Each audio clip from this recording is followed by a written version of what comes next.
There is a moment, right before you speak, when you still hold all the power.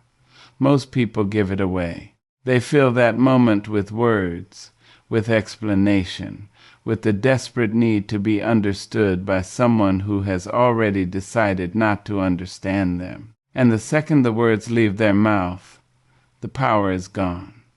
It passed to the other person, who now gets to weigh what was said, twist it, dismiss it, or use it. This is the thing almost nobody sees. The people who command the most respect are not the ones with the best arguments. They are the ones who know when to say nothing at all. You have been taught the opposite your whole life. You were taught that if you could just find the right words, the right tone, the right amount of patience, the other person would finally see you clearly. So you argued, you explained yourself again and again to people who were never listening. You defended your character to those who had already made up their minds. And each time, you walked away more tired, less respected, and somehow more responsible for a situation you did not create. There is a gap here, wide as a canyon, between what you were told would work and what actually works, and almost no one ever points to it.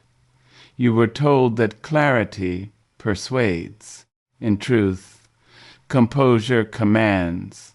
You were told that the reasonable person wins the argument. In truth, the person who does not need to win is the one the room begins to defer to. Here is what took a lifetime to learn, and what you can learn today. Silence is not weakness. Silence is not the absence of an answer. Silence, chosen on purpose, is the loudest thing in the room. There are 5 silences that will earn you more respect than any argument you could ever win. And by the time these words are finished, you will recognize every one of them because you have already lived them without knowing their names. These are not tricks. They are not tactics to manipulate anyone. They are the natural carriage of a person who has stopped auditioning for approval and started living from their own self-worth. That is the difference between someone who is liked and someone who is valued. The liked person performs. The valued person simply is, and lets people adjust to that or leave. The liked person watches faces to see whether the last thing they said landed well.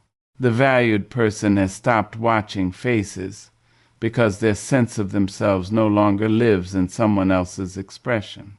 Consider the 5 before we walk through each one slowly. The first is the silence you keep when someone insults you and expects you to react. The second is the silence you keep when you are asked to explain a decision that needs no explaining. The third is the silence you keep after you have said no. The fourth is the silence of walking away without the final word. And the 5th, the hardest and the most powerful, is the silence you keep about your own plans, your own healing, your own next move. 5 silences, each one a form of quiet strength, each one a way to protect your peace. Stay with this, because by the end, you will not just understand these silences, you will want to use them. Before naming a single one of these silences, you have to understand why they work at all. Because if you do not understand the mechanism, you will use them wrong. You will go quiet out of fear and call it dignity, and the difference will show on your face, and people will read it instantly. There is a silence that shrinks and a silence that stands, and to the person you are facing, they do not look the same at all, no matter how identical they may feel from the inside. So the work begins not with the mouth, but with what sits behind it. Here is the foundation of everything. People do not treat you according to your worth. They treat you according to the worth they see you assign to yourself. This is the truth that changes how you move through the world once you truly absorb it. Someone can meet you and within the first 30 seconds, sense how much disrespect you're willing to tolerate. They can feel it in the way you hold yourself, in whether you rush to fill silences, in whether your eyes drop when they push. They calibrate their entire treatment of you to the self-regard they observe, not to who you are, to how you carry who you are. This calibration happens below the level of conscious thought, on both sides. The other person is not sitting there deciding to test you. They are simply reading 100 small signals and adjusting, the way water finds the level it is allowed to reach. Your posture tells them something. The speed of your reply tells them something. Whether you laugh nervously at your own sentences tells them something. Whether you apologize before you have done anything wrong tells them the most of all. And from all of it, they arrive at an unspoken sense of how far they can go, and then they go exactly that far, and rarely further. You have been setting that line your whole life without knowing you held the pen. This is why two people with the same accomplishments, the same intelligence, the same kindness, get treated in completely different ways. One is respected, one is stepped over. The difference is not their value. The difference is the self-respect each one wears in the room. One negotiates for their dignity, and by negotiating, announces that it is up for negotiation. The other simply holds it, and by holding it, makes it non-negotiable. You have watched this happen. You have seen someone with far less to offer than you command a respect you could not seem to reach, and you told yourself it was confidence, or charm, or some gift they were born with. It was none of those things. It was that they had stopped asking, and you were still asking, and the asking was the whole difference. Now understand what an argument really is. When someone disrespects you and you argue back, you are doing something you have not noticed. You are asking them to agree that you deserve better. You are submitting your dignity to their judgment.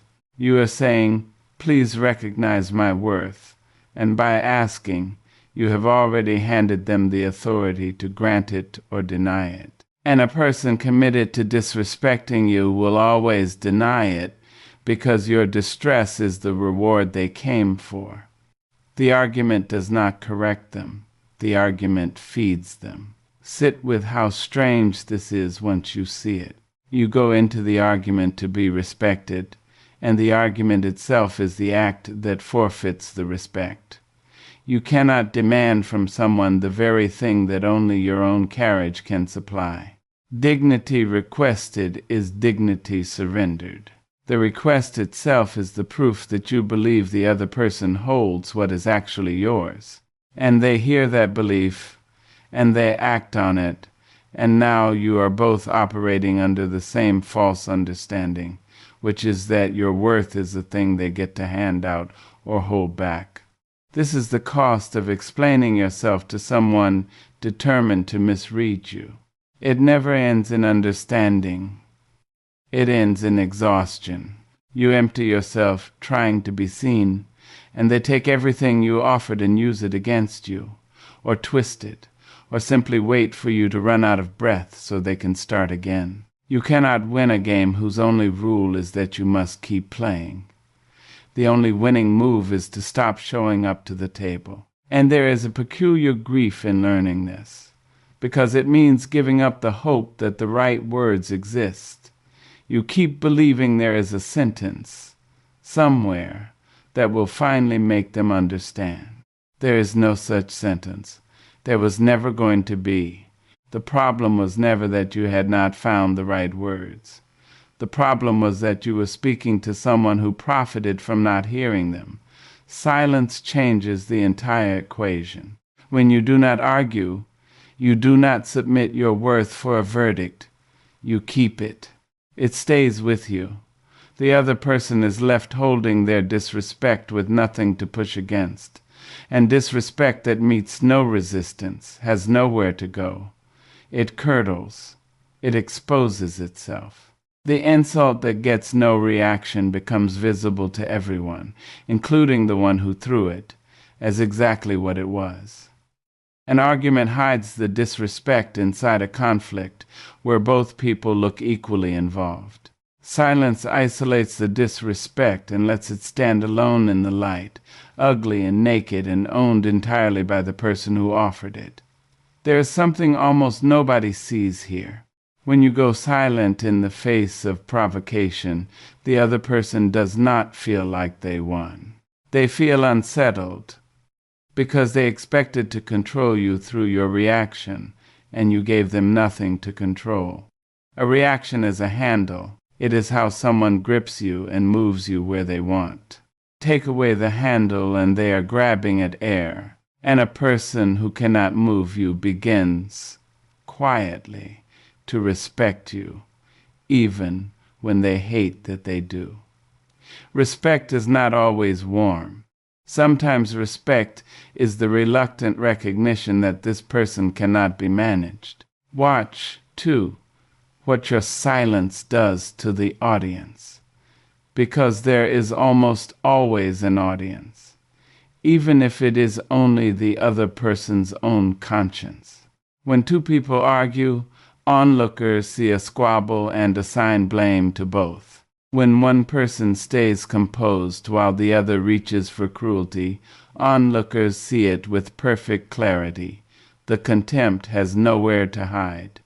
It is no longer wrapped inside a fight where everyone looks equally heated. It stands alone, and everyone present, whether they say so or not, fouls it away. Your restraint does not just protect you in the moment. It rewrites how you are seen over time, one composed silence after another, until people simply know that you are not someone who can be baited, and they stop trying, because the trying only makes them look small. This is why silence, real silence, chosen from strength and not from fear, is a form of power and never a form of avoidance. The person who avoids goes quiet and shrinks. Their shoulders come in. They disappear from the room while still standing in it. The person who chooses silence goes quiet and expands. They take up more space, not less. Their stillness fills the room. Same silence to the untrained eye. Opposite realities to anyone paying attention. You already know this. You have met someone whose silence made you sit up straighter. You have felt the presence of a person who did not need to say much, and you found yourself wanting their approval more than the approval of the loudest person there. That quiet authority is not a gift some people are born with. It is a discipline. It is built, and you are going to build it, one silence at a time, starting with the first. The first silence is the one you keep when someone insults you and stands there waiting for your reaction. This is the silence that undoes people, because it defies everything they were counting on. Understand what an insult is really asking for. An insult is not a statement. It is an invitation. The person who insults you is inviting you to a fight where the terms already favor them, because they have prepared their cruelty and you are meeting it raw. But more than a fight, they are asking for proof that they reached you. They want to see the flinch. They want the flush in your cheeks, the crack in your voice, the sudden defensiveness. That flinch is the whole point. The insult is just the bait. Your reaction is the meal. So why does this happen? Why do some people reach for contempt the moment they feel small? Because contempt is how a weak person tries to borrow height. When someone cannot rise to your level, they try to pull you down to theirs. And the fastest way to do that is to say something designed to knock you off your center. If they can make you scramble, if they can make you explain and defend and get loud, then for a moment you are down in the mud where they live, and down there they have the advantage. They practice living in that mud. You are only visiting. You will always lose a fight fought on their ground by their rules. There is another thing worth knowing about the person who reaches for insult. Very often, the insult is not really about you at all. It is a leak. Something is unwell inside them, some envy, some fear, some old ache they have never faced, and it comes out sideways as a jab at whoever is nearest. When you understand this, the insult loses most of its sting, because you can hear it for what it is, which is a report on the sender's interior weather, and not a statement about your worth. The person telling you that you are too much, or not enough, or foolish for your choices, is telling you where their own wound is. You do not have to accept a diagnosis from someone who is describing themselves. Picture how this usually goes. Someone says something cutting at a gathering, a comment about your choices, your appearance, your life, delivered with a little smile, so that if you object, you will look sensitive. And immediately the pressure lands on you. Everyone glances your way.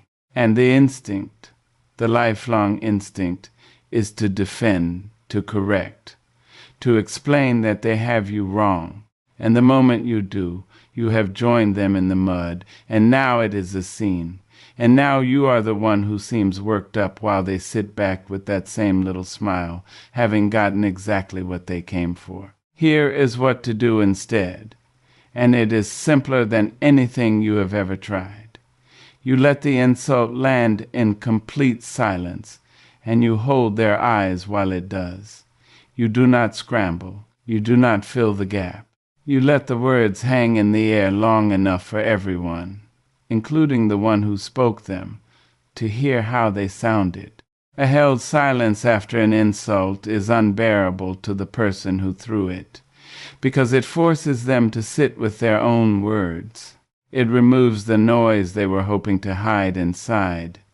In the quiet, the cruelty echoes, and it echoes in their voice, not yours.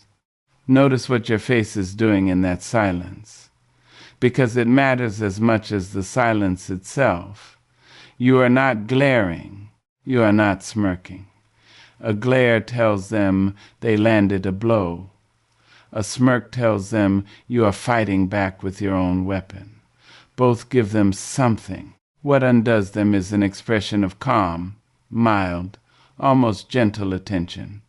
The look of someone watching a small and slightly puzzling thing happen at a distance. That face says the words did not reach anything important. That face is the opposite of a flinch, and it is the flinch they came for. When your eyes stay steady and your breath stays even and your mouth stays soft, the whole transaction they attempted simply fails to complete. Then, if you speak at all, you speak from a place of complete calm, and you speak briefly. You might simply say, "That is an interesting thing to choose to say," and then you let it go. Or you say nothing and let your composure be the entire response. The person expecting a war is left standing in a peace they cannot break.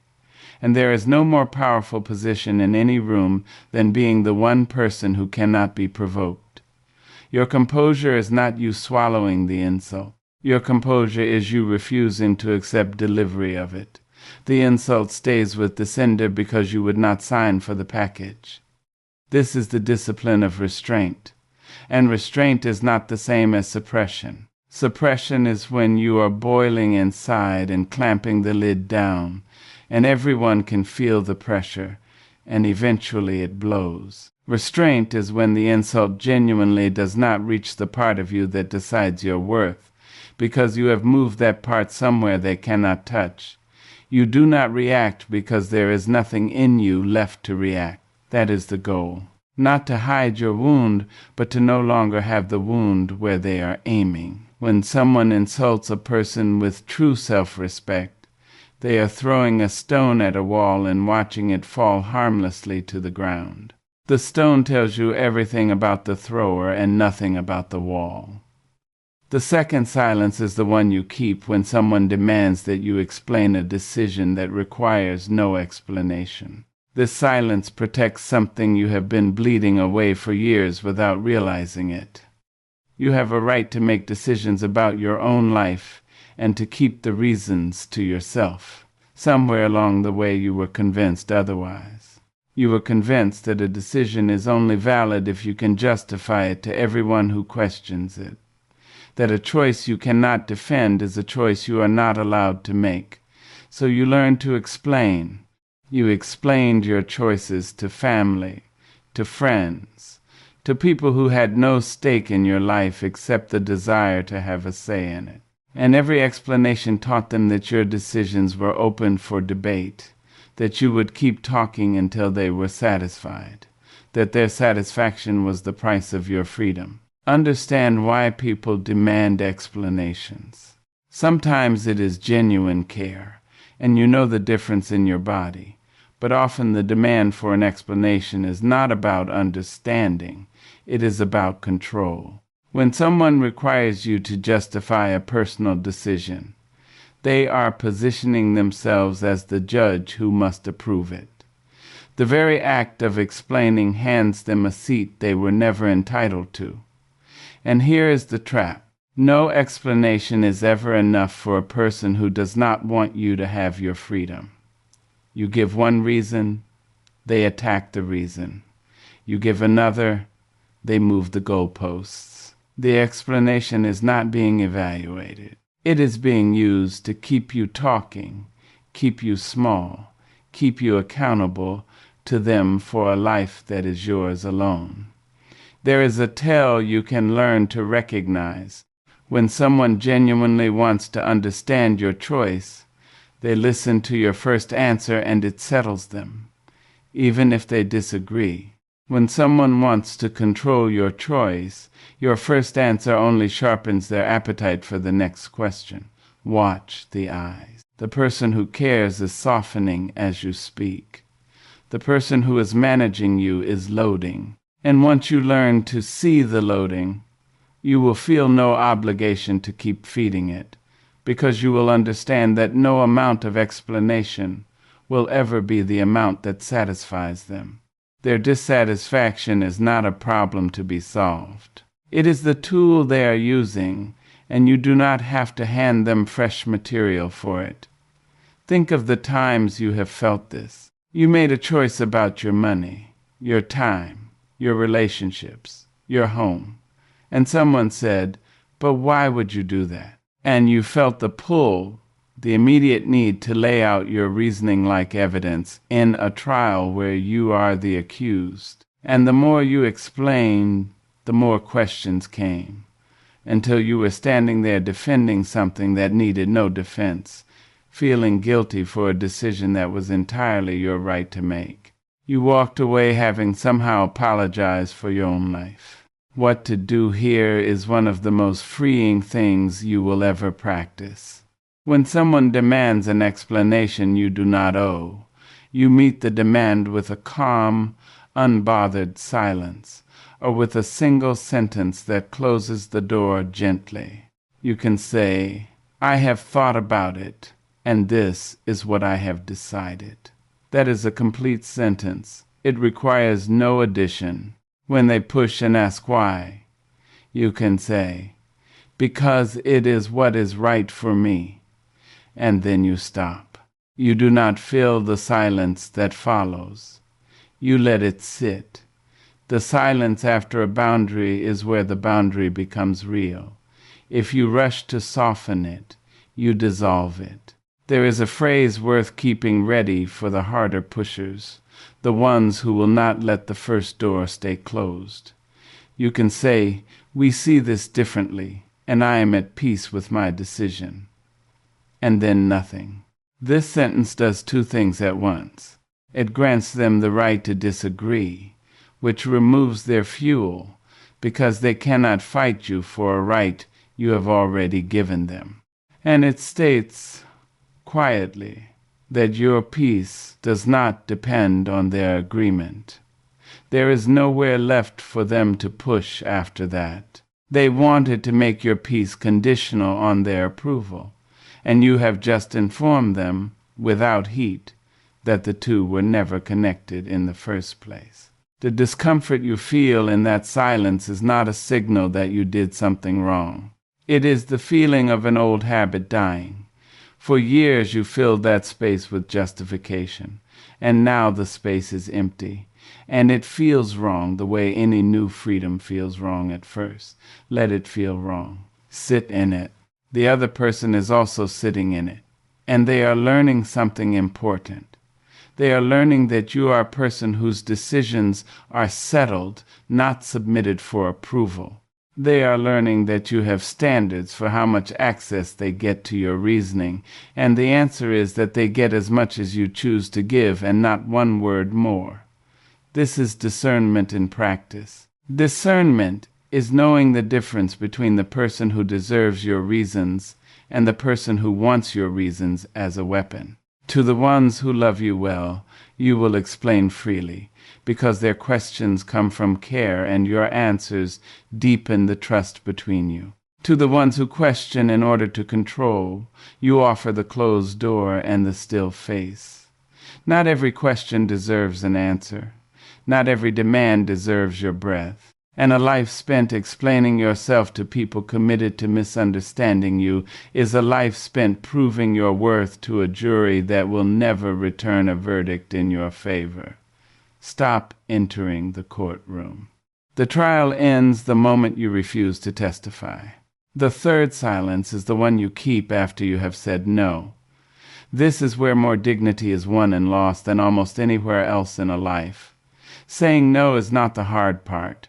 Most people can force the word out once, in a small voice, with an apology wrapped around it.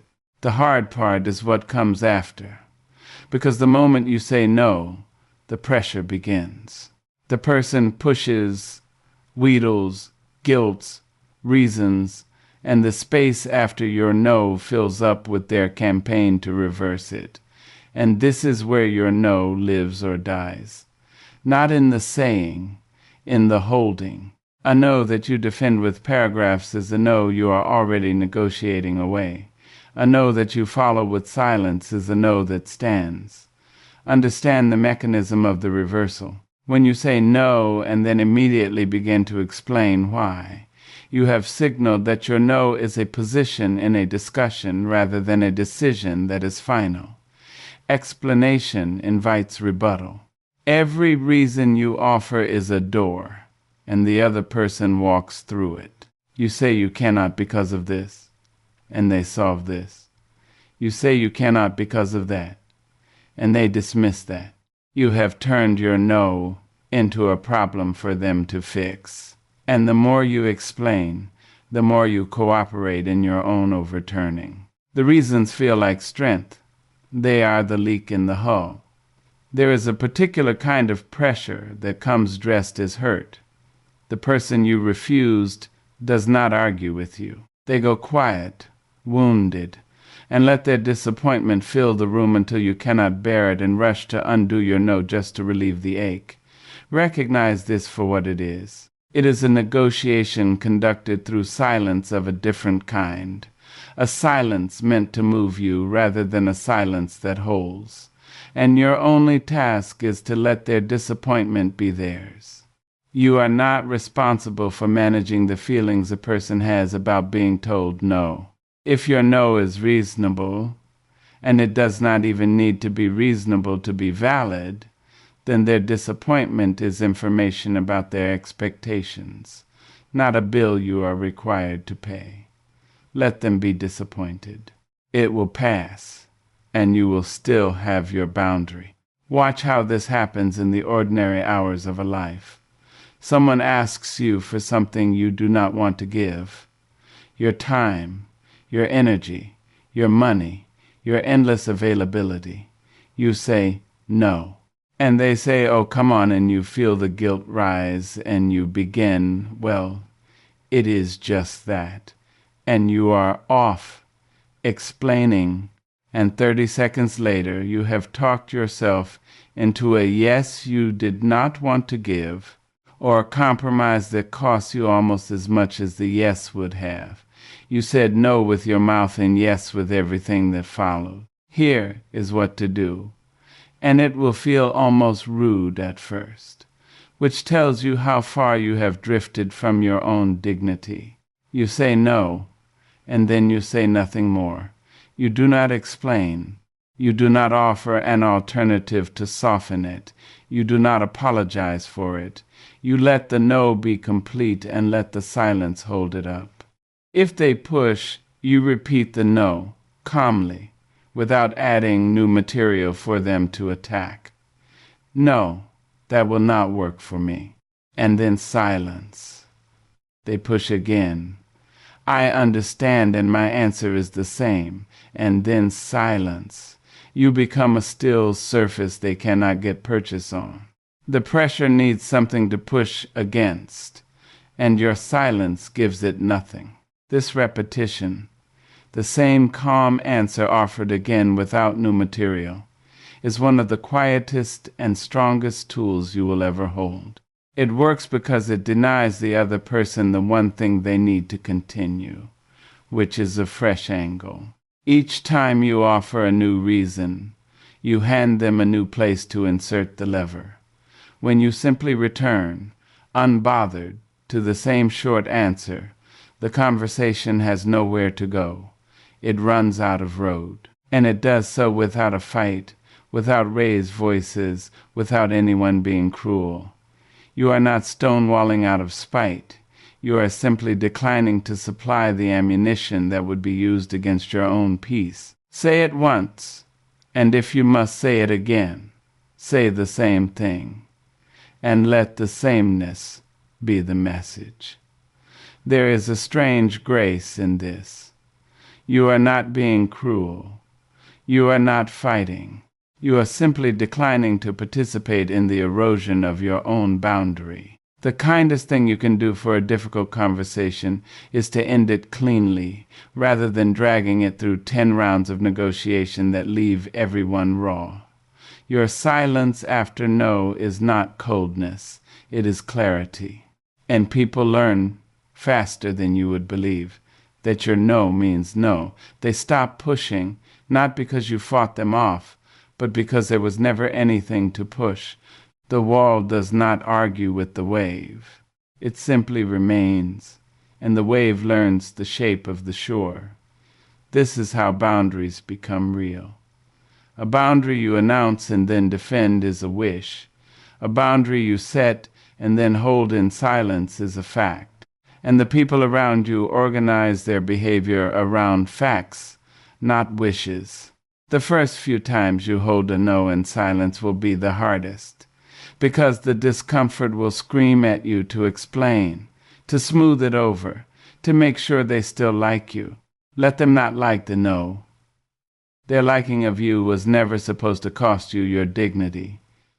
A person who only values you when you say yes never valued you. They valued your compliance, and compliance is not the same as being loved.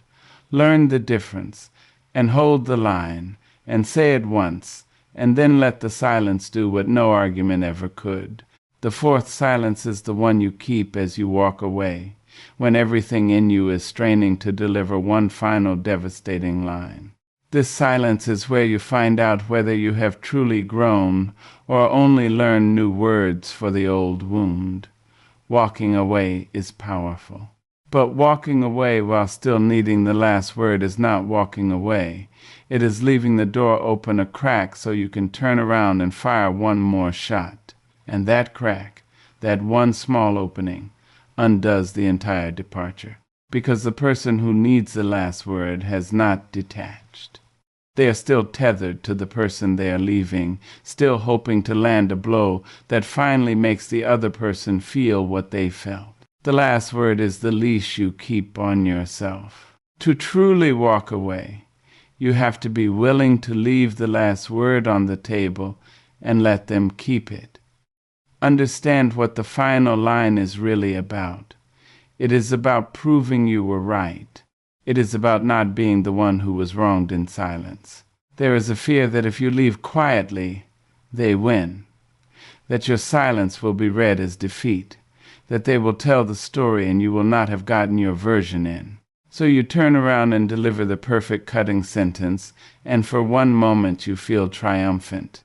And then you replay it for days, and you realize the sentence changed nothing.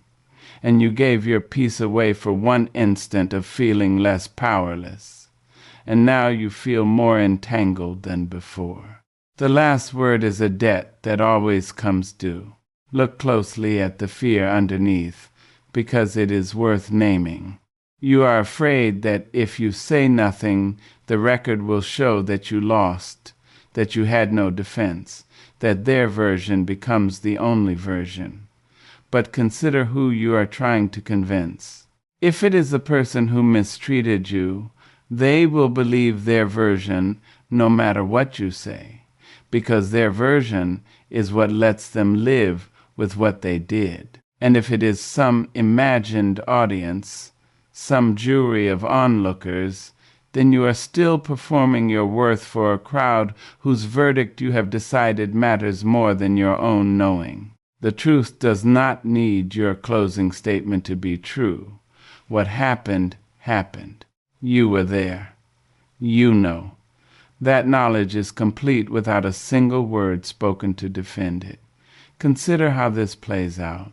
A relationship ends, a friendship breaks, a situation becomes intolerable, and you decide to leave it. And as you go, the temptation is enormous to send the long message, to make the final speech, to leave them with something that will stay lodged in them the way their treatment stayed lodged in you. And whether or not you do it, the result is the same. If you do it, you feel briefly satisfied and then hollow. If you resist, you feel a clean, quiet ache that fades into freedom. One keeps you tied to what you left. The other sets you down gently on the far side of it. What to do is to master the departure that says nothing. You leave. You do not announce your leaving as a performance. You do not deliver the speech. You gather your dignity and your carriage and you walk, and you let the walking be the whole statement. There is a kind of exit that speaks louder than any words, and it is the exit of someone who has simply run out of reasons to stay and does not need the leaving to be understood or approved. You owe no closing argument. The case was already decided in your own quiet knowing, and you do not need the other side to concede. This is detachment, and detachment is not coldness. Detachment is the moment you stop needing anything from the person, including their agreement that you were treated badly. As long as you need them to admit it, you are still in the relationship, still waiting at the door of their conscience for an apology that will never come. The silent walk away is you closing that door from your side and turning the lock. You will not get the apology. You will not get the acknowledgement. And you leave anyway, because your peace is worth more than the vindication you will not receive. That is the exchange. You trade the last word for your freedom, and it is the best trade you will ever make. There is a version of the silent exit that plays out over time, not in a single moment, and it deserves mention because it is the one most people actually face. You do not always get to walk out a door and be gone. Sometimes the person you are detaching from remains in your life, at the edges, at gatherings, on the other end of an obligation you cannot fully sever. In those cases, the silent walk away is not physical. It is the quiet withdrawal of the part of you that used to hope for something from them. You stay pleasant. You stay civil.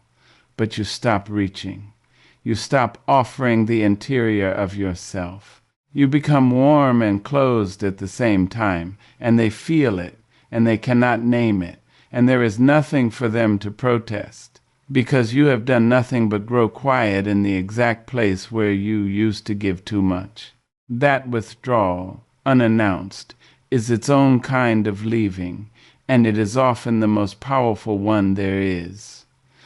The strength of the silent exit reveals itself slowly. In the days after, when you are not replaying a speech, when there is no reply to wait for, when the situation is simply behind you and closed, you will feel a lightness that the last word could never have bought. Silence at the moment of leaving is you refusing to leave any part of yourself behind.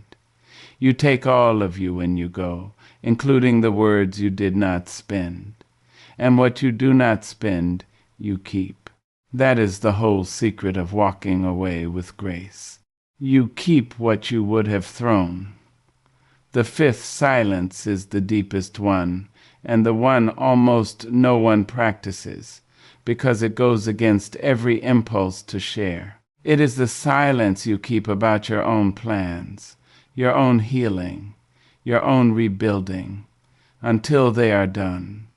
There is a wisdom in keeping your rising to yourself. When you are climbing out of something hard, when you are building a new life, when you are healing from a betrayal or starting over in solitude, the loud instinct is to announce it, to tell everyone your plans, to broadcast your progress, to gather encouragement, and, if you are honest, to prove to the ones who doubted you that you are doing it. And every announcement quietly drains the very thing you are trying to build. The energy you spend describing the climb is energy taken from the climb itself.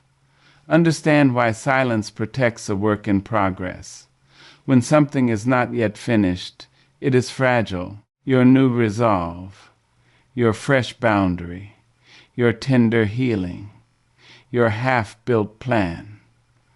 All of it is still soft, still forming. Expose it too early and you invite the opinions, the doubts, the well-meaning warnings, the subtle discouragements of people who are not comfortable with your becoming someone new. Some of them liked you better small. Some of them will feel your rising as an accusation.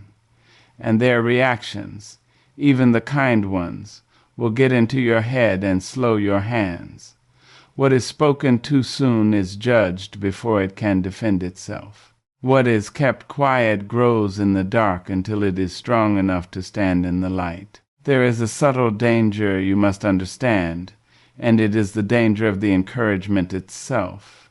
You might think the risk is only in the doubters, the ones who will mock your plan or predict your failure. But there is a quieter risk in the applause of those who love you. When you announce a plan and they cheer, something in you receives a small reward, a taste of the feeling you were going to earn by actually finishing. And that taste can satisfy the hunger just enough to take the edge off your drive. You have collected the emotional payment in advance before doing the work, and the work now feels less urgent because a part of you has already been paid. This is why so many announced dreams quietly die, not from the doubters, from the premature applause that fed the wanting before the doing could begin. Think of what happens when you announce a healing you have not finished. You tell people you are over something, and now you are performing being over it, instead of actually getting over it. You tell people your plans, and now you have spent the satisfaction in advance. And the doing feels less urgent because the telling already gave you the feeling you were chasing. You show your hand, and the people who wish you smaller now know exactly where to push. Silence about your own becoming is not secrecy for its own sake. It is protection. It is the wall you build around the fire so the wind cannot reach it while it is still just a spark. What to do is to let your life speak only after it has changed, not while it is changing. You do the work in the quiet. You heal in the solitude. You build in the stillness. And you say nothing about it. And then one day people notice that you are different, that you are steadier, that something has shifted in your carriage and your presence, and they do not know why, and you do not tell them. Let them wonder. The transformation that arrives fully formed, unexplained, is far more powerful than the one narrated step by step. You did not ask for their belief while you were doing it. You do not need their applause now that it is done. This is the highest form of self-respect, because it needs no witness. The person who can heal in silence, who can rebuild without an audience, who can rise without announcing the rising, has found the thing everyone else is looking for in other people. They have found their own approval. They no longer perform their progress for a crowd, because they have become the only witness whose opinion decides their worth. And solitude, which frightened them once, becomes the place where the real work gets done. What solitude returns to a person who has spent decades being needed is themselves, their own company, their own counsel, their own quiet certainty that does not require a single other voice to confirm it. There is a peace on the far side of this practice that is hard to describe until you have lived it. It is the peace of a person who no longer needs to be understood, who has stopped narrating their life to an audience, who carries their plans and their wounds and their hopes in a private inner room that belongs to no one else. From that room comes a stillness that other people feel and cannot explain. They sense that you are not waiting for anything from them, not their approval, not their attention, not their permission to become who you are becoming. And that self-possession is the very thing that draws respect, precisely because it does not seek it. Keep your becoming to yourself, and you will be astonished at how much faster it comes, and how much more solid it stands when it arrives. Now take these 5 silences and bring them down into the ordinary hours of your actual life. Because the truth you understand but never practice is just a decoration. There are 3 places these silences do their work, and you can begin in all 3 today. The first place is in the moment of provocation, when someone is actively trying to get a reaction out of you. Here your practice is the pause.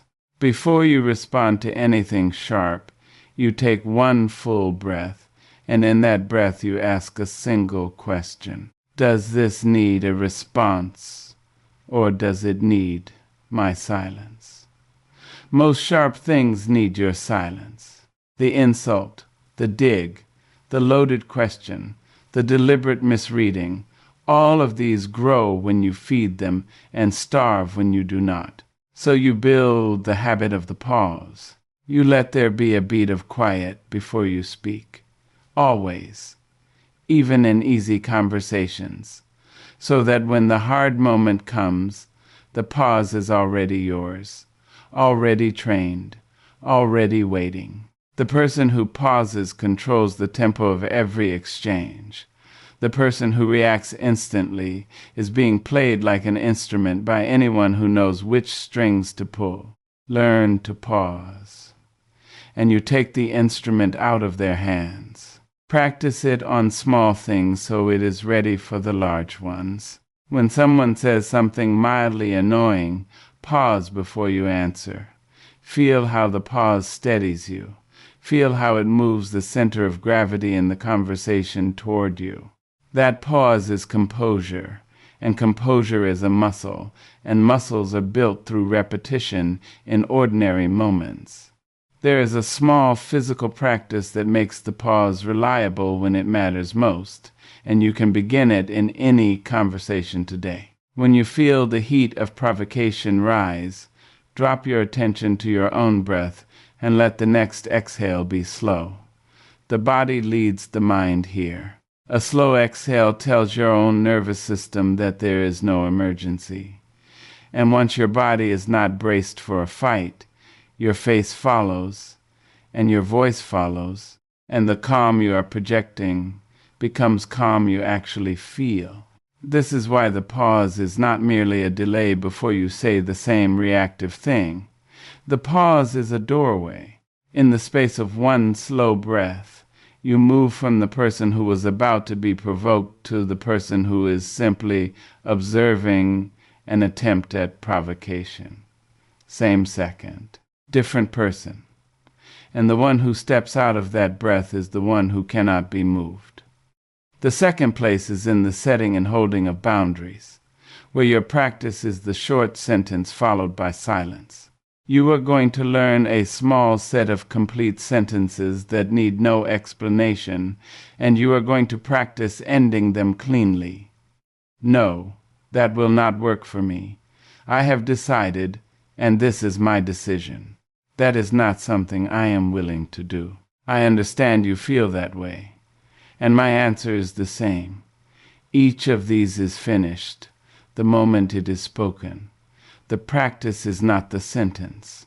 The practice is the silence after it. You say the sentence, and then you close your mouth, and you keep it closed while the discomfort rises, and you do not open it again to explain or soften or apologize. This is the whole discipline. The words are easy. The silence after the words is where the strength lives. Start with low-stakes situations. When someone asks a small thing you do not want to do, decline in one sentence and then stay quiet. Do not manufacture a reason. Do not offer a consolation. Let the no stand naked and let the silence hold it up. And watch what happens. Watch how the pushing stops sooner than you feared. Watch how people begin to treat your word as final because you have stopped treating it as negotiable. The short sentence protects your boundary. The silence protects the sentence. Together they build a self that people learn they cannot talk out of its own dignity. It helps to prepare these sentences before you need them, the way you would keep a small kit ready for a moment you hope does not come. Choose 2 or 3 that fit your own voice, and say them aloud when you are alone, until they feel natural in your mouth. This matters more than it seems. In the heat of the moment, you will not compose the perfect measured reply. You will reach for whatever is already worn smooth by practice, and if the only worn thing is the old habit of explaining, that is what your mouth will produce. So wear a new thing smooth. Rehearse the short sentence until it is the thing that comes when you are caught off guard, so that under pressure you do not fall back on justification, but rise into the calm, closed line you have made your own. The prepared sentence is the boundary you can hold, even when your nerves are singing. The third place is in the management of what you reveal, where your practice is the discipline of the unshared. You are going to begin choosing deliberately what you keep to yourself. Your plans before they are done. Your healing while it is still tender. Your reasons from those who want them as weapons. Your next move from everyone until it is made. This is not coldness and it is not paranoia. It is discernment about who has earned access to the interior of your life. Make a quiet distinction between the people who hold your confidences with care and the people who use them, even without meaning to keep you known and therefore managed. To the first, you may open a door. To the second, you offer the pleasant surface and nothing behind it. Practice this by holding one thing back this week that you would normally have shared. One plan, one feeling, one decision. Keep it in the quiet and see how it feels to be the only one who knows. It will feel strange because you have spent a lifetime being an open book to people who did not read you kindly. And then it will feel like power because a life that is not fully known cannot be fully managed. And there is a core of you that belongs to no one but yourself. Guard that core. It is where your strength is stored. And the more you keep there, the more you have when you need it. There is a way to keep something private without lying and without seeming cold, and it is worth learning, because you will be asked directly. When someone presses you about a plan or a feeling you are not ready to share, you do not have to invent a story and you do not have to shut them out harshly. You can simply say, I am still working that out, or I will let you know when there is something to tell. These are true, and they are warm, and they reveal nothing. They set the door gently closed without slamming it. The skill is not in building a wall of ice. The skill is in the pleasant, unhurried deflection that leaves the other person with nothing to hold and no offense to take. You can be kind and closed at once. In fact, the kindest closed door is the one that does not announce itself as a door at all. These three practices, the pause in provocation, the short sentence in boundaries, the discipline of the unshared, will remake how the world treats you within weeks, not because you have become harder, because you have become quieter in exactly the places where your noise was being used against you. And the quiet is not empty. The quiet is full. It is full of everything you used to give away. Consider what happens to a person who never learns any of this. Not as a warning meant to frighten you, but as a picture worth looking at clearly, because it is a picture of a road you have been walking and can still leave. There was a person who spent a whole life explaining decisions to family who had no right to them, defending choices to friends who questioned everything, reacting to every insult, taking every piece of bait, arguing every argument to its bitter and pointless end. This person was not weak.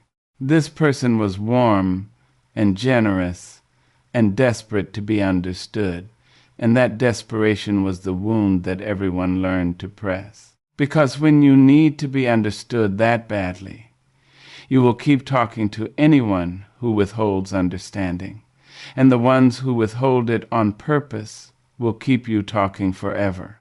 This person announced every plan and watched the plans wither under the doubts of others, shared every healing and never quite finished healing, because the sharing kept reopening the wound for an audience. Never walked away from anything cleanly, always turned back for the last word, always stayed tethered to people who had long since stopped deserving even a place in memory.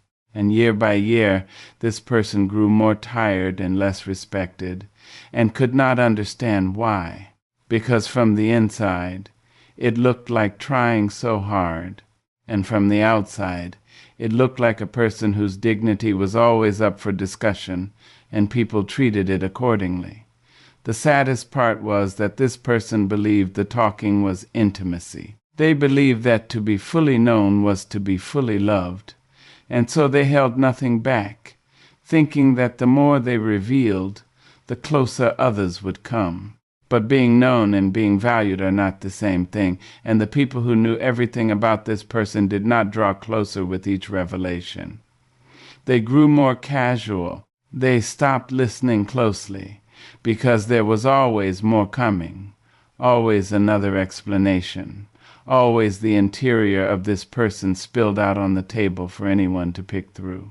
Familiarity without any withheld depth does not breed closeness. It breeds a quiet carelessness. Nothing about this person felt precious, because nothing was ever kept back long enough to become precious. Here's the quiet tragedy of that life, and the reason it matters to you. This person had all the worth in the world and spent it constantly, buying approval that never lasted, purchasing peace that never held.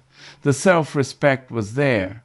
It was simply never protected. It was left out in the open where anyone could take a piece, and everyone did, until in the end there was a person surrounded by people yet profoundly unseen, needed by many yet valued by almost none, having given everything and kept nothing, including the one thing that was theirs alone to keep, which was the quiet certainty of their own worth held in their own hands.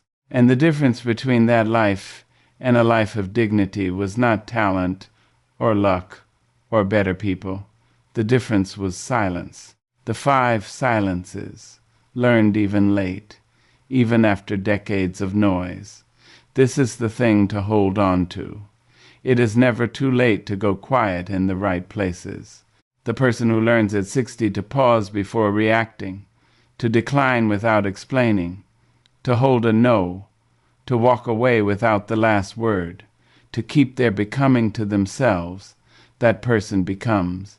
In a matter of months, someone the room reorganizes itself around.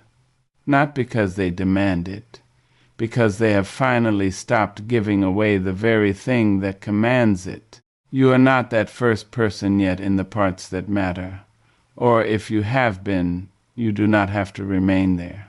The endurance you have shown just surviving what you have survived is proof of the resilience this requires. You already have the hard part. You have lived through the mistreatment and you are still standing. Now you simply stop handing the future the same access to you that the past had. Protect what you should have been protecting all along, and watch the respect return, quietly, without your ever asking for it once. So here is what to do before this day is over.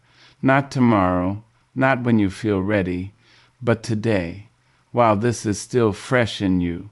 Choose one relationship where you have been over-explaining yourself, and the next time that person asks you to justify something that is yours alone to decide, give them one calm sentence and then say nothing more. Just once. Let the silence sit. Feel it. That single-held silence is the beginning of a different way of being, and you will feel the ground shift under you the moment you do it.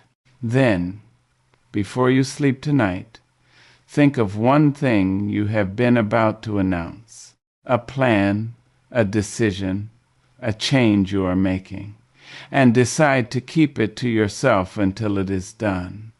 Do not share it. Let it grow in the quiet. Let it become real before it becomes known.